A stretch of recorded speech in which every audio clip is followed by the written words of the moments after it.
So before I ship this off to the friend I built it for, I just wanted to remake this video without a notification sound on my phone playing during the recording. And so this is a KBD75v2 with stock, unlubed, unfilmed, none of that stuff, Oreo switches, lubed Everglide stabilizers, which are quite nice, by the way, a thin, just 1mm layer of EVA foam under the PCB, because that's about what would fit in this case. Little bit of just open cell foam I had sitting around between the plate and PCB under the space bar, just to help dampen that a little bit.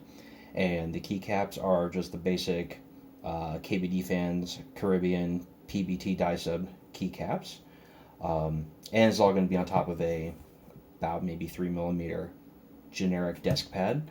So level check. Here we go.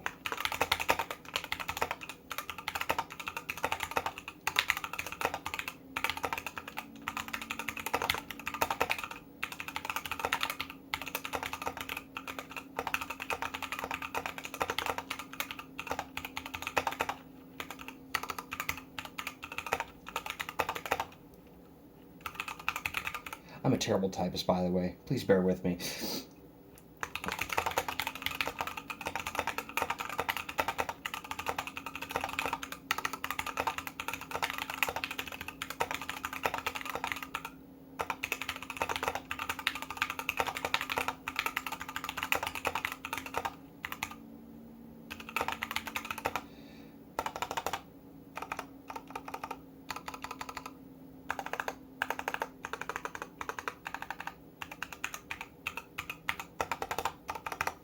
All right, there we go.